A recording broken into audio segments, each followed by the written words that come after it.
Do you have what it takes to shoot the El Presidente Veras? Hey, Caleb here, the founder of Patriot Training Center, and today we are talking about the El Presidente drill. Specifically, I have been searching for El Presidente Veras, the true president.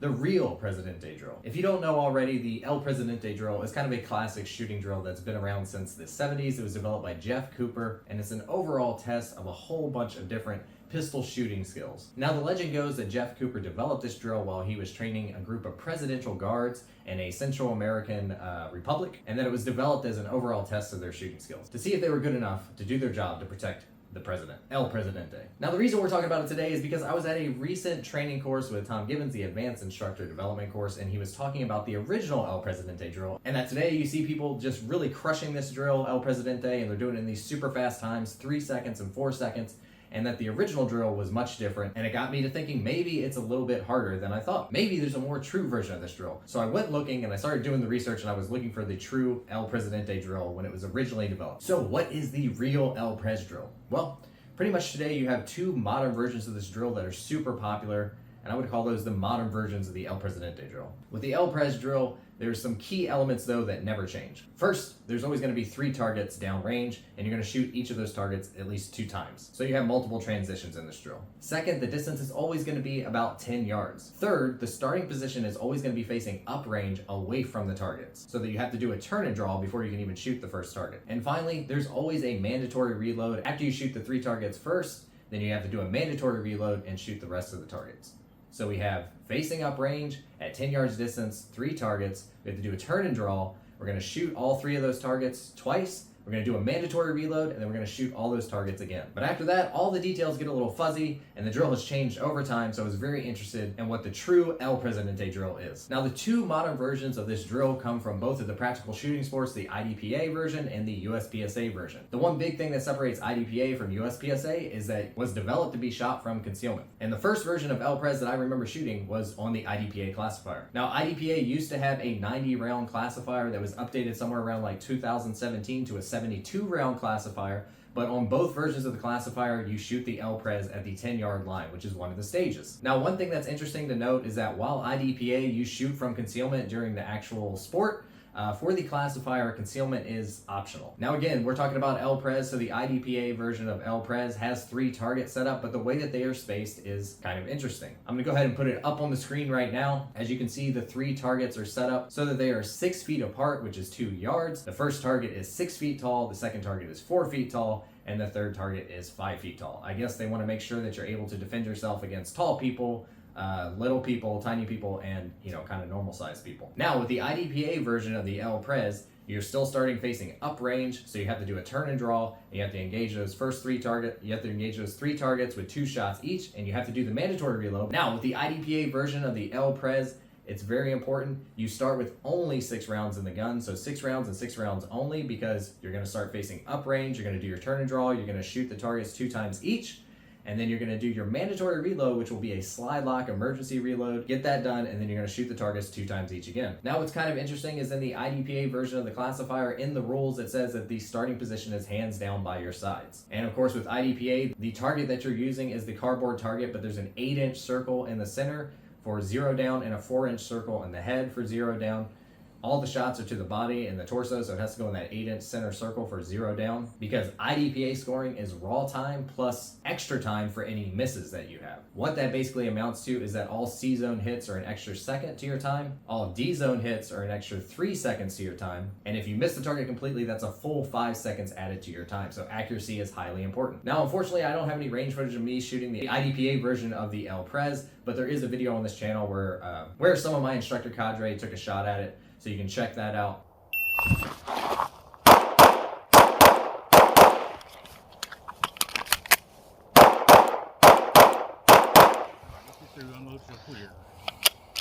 Oh snap. 823. That looks like a pretty clean target on that. Nah, I shanked this one. Oh.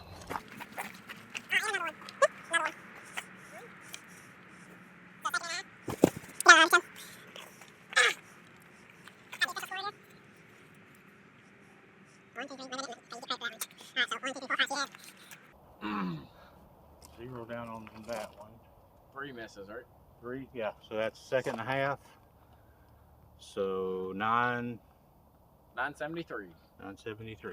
Sweet. Oh, snap. But that brings me to the second version of the modern L Prez, which is the USPSA L Prez classifier 9911. And this is probably the most popular version of the L Prez that's being shot today because USPSA is probably the most popular shooting sport. So I'm going to go ahead and put that up on the screen and show you how the target arrays are set up. Once again, we have 3 targets, but they are at 10 yards away just like normal, but this time the targets are only spaced 1 yard apart. And unlike the IDPA classifier, they're not set at different heights, so these heights of the targets are all the same height. And on the USPSA L Prez, the starting position is very clear. You're standing inside a shooting box that's 10 yards away, and your toes have to be touching the back of the shooting box. You're facing uprange like normal, and your hands have to be in the surrender position above your shoulders. So your hands have to start above your shoulders. So we can't have them relaxed to the side, which, by the way, even though it's not technically in the IDPA rules, that's always how I've always shot El Prez. The hands are up by the shoulders in the surrender position. The other important point here is there is the mandatory reload after the first 3 target engagements. However, it does not have to be a slide lock reload, so you can start with however many rounds you want in your gun, and you can do a speed reload so you don't have to release a slide. It's not a slide lock reload, and then you engage the targets again. Finally, the scoring is different on USPSA because it's Virginia count, so you're only supposed to shoot the 12 rounds that are required, and the scoring is done with hit factor scoring. So as an example, for a minor caliber 9mm, which is what I shoot, every A zone hit is worth 5 points, every C zone hit is only worth 3 points, and D zone hits are only worth 1 point. And if you miss the target, that's a full 10 points down. So accuracy is still important. And all hit factor means is you simply add up the points on the target and you divide that by your total time. And that is what gives you your hit factor. Now with USPSA, there's definitely no concealment requirement. Everybody shoots from outside the waistband, and there's different divisions, and you can have different types of holsters and things like that. So I'll go ahead and show you some video from the range. I went and I shot the USPSA version of the El Prez, but I did it from concealment because that's pretty much how I train most of the time. So it's a little bit harder, but everything else should be by the book. Set up at 10 yards, the target's at the proper space, 1 yard apart, and using hit factor scoring. So I'll just show you what that looks like now.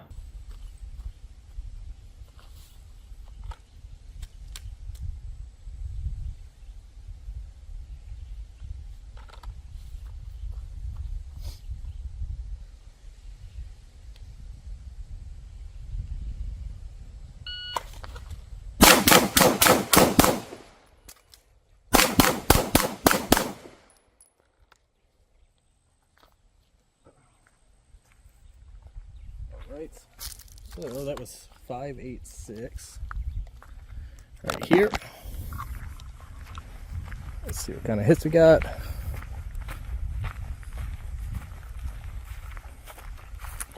Looks like I'm going to give myself that line break there. So 3 A's, 1 C, 2 A's, 2 C's, and 4 A's. So once again, that's 586. Okay, so I had to get the calculator out here for 586, but using the scoring sheet, it's your points divided by time. So shooting minor, because it's 9mm, with the USPSA, 54 points divided by 5.86 seconds gives you a hit factor of 9.2150. Now, hopefully that helps explain how the drill is shot, and it gives you a little idea of how hit factor scoring works. And for me, that's a pretty good run for me, especially from concealment. But it's nowhere near what the top guys, the grandmasters, the guys that are professional shooters that do this all the time, it's nowhere near what the times that they're putting down these days. The really good guys are doing it like 1 or 2 seconds faster than me, and they're still getting really good hits. They're not dropping many points. That's why I was so interested in finding the original El Prez, because remember, the legend goes that Jeff Cooper developed this as a worst case scenario when he was training those presidential guards down in a Central American republic, which sounds super cool, and that you're turned around and your hands are up and you're in the surrender position, and then you got to turn around and you got to engage the 3 terrorists or whatever that are trying to take out the president. So I went looking, and I've done a ton of research, and there's all kinds of conflicting information online, and everybody's got their own version of the El Prez, but I finally found an original article written in 1979 in American Handgunner magazine by Jeff Cooper himself.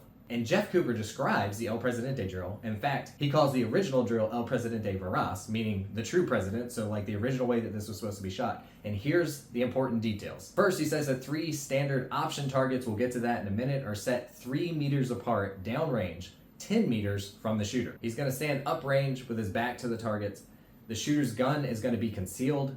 He's going to be 10 meters away from the target, which is close, but not exactly 10 yards. The targets are going to be 3 meters apart. You're going to be using option targets. And then on the signal, you pivot, turn around, and engage each target 2 times each. you do a mandatory reload, and then you engage them all 2 more times each. Now, out of those 12 possible shots, there's a possible total points possible is 60 points, and the par time here is 10 seconds. So in that short description from Jeff Cooper himself, we have the original El Presidente Veras, the original El Presidente drill by Jeff Cooper himself. So some interesting points. First, you're shooting it from concealment.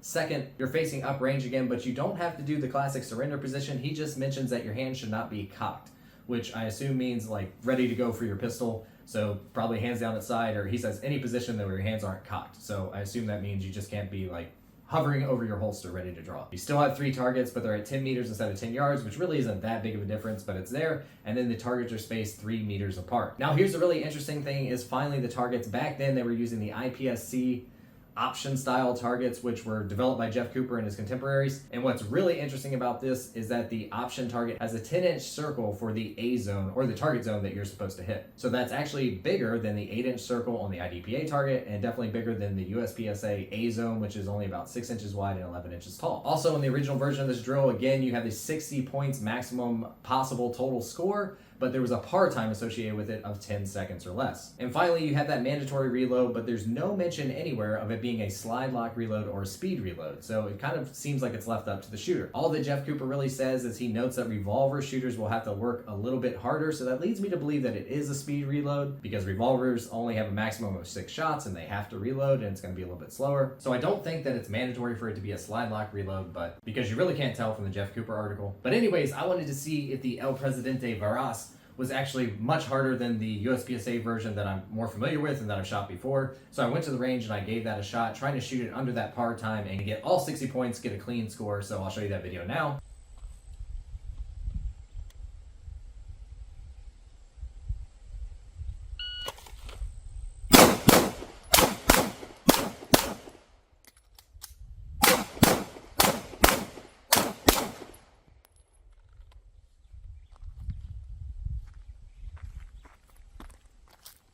Alrighty, so that one was 850, and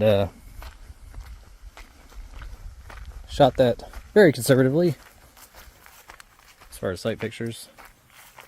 We got 4 alpha, 4 in the big circle zone there, the 10-inch circle, 4 in this circle, and 4 in this circle over here. So one thing that's different is the space between these is huge. So it's literally like it's almost 10 feet. I just put it at 10 feet to make it easy. But those original targets with the big target zone kind of help out. Anyway, so that's 850. So that's almost 2 seconds under par. Like I said, shot it pretty conservatively there. Sure, just confirm my sights on everything. So 156 on the first shot. And then, yeah, not fast at all with any of the splits or anything. Kind of a slow reload. Went ahead and did the slide lock reload. Just because, didn't specify, but I figured why not do it the slowest way, just to see. So that's under par, 850. On what appears to be the original Jeff Cooper El Prez.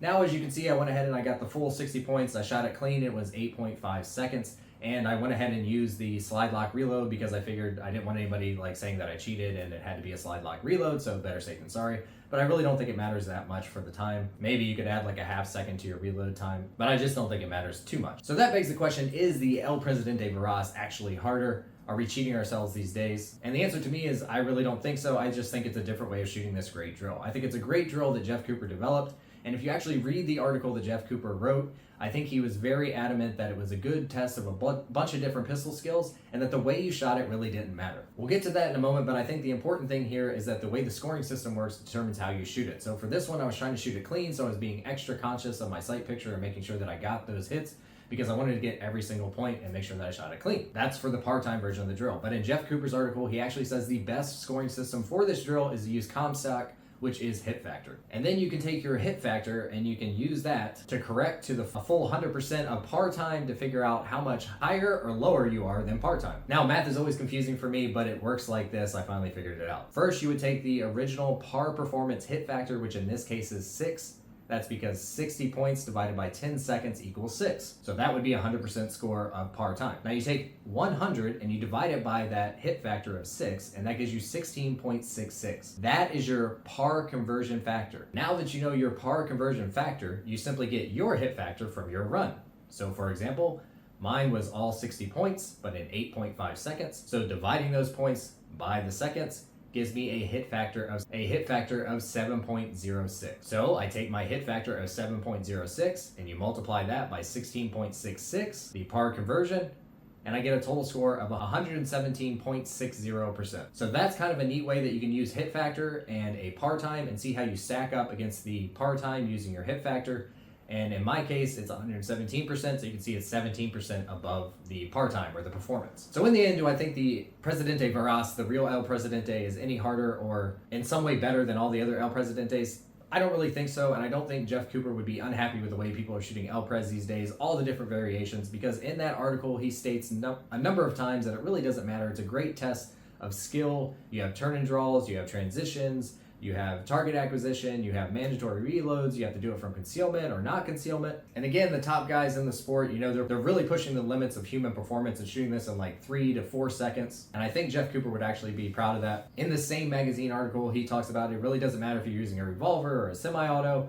It doesn't matter if you're using concealment or not concealment. And then there's even a picture in the article of 3 targets set up for the revolver shooter that they're using for the other pictures in the article. And Jeff Cooper himself states that it truly doesn't matter, that it would have just added a couple of tenths of a second to the guy's time, and he was still a really good shooter. So I think all the different variations of El Prez are useful and interesting and neat. And I think if you can hit these par times, or you can put down a pretty decent run on El Prez, then you can be pretty proud of yourself no matter which version of the drill that you shoot. And again, remember the whole idea behind this drill is it's not a tactical drill. This isn't saying that in a real life situation you would actually turn around and shoot, you know, three terrorists, you know, 2 shots each, and then do a mandatory reload and then shoot them again. This is just a training drill that tests a lot of different skills to give somebody an idea of where they kind of stand amongst their peers and amongst a standard level of performance that we know good pistol shooters can do. So with this, we get a practice from drawing from concealment. We get to practice a turn and draw. You get to practice that turn and draw from concealment from a position that you're probably not used to with your hands above your head in the surrender position. And you have to practice acquiring that first target after the turn.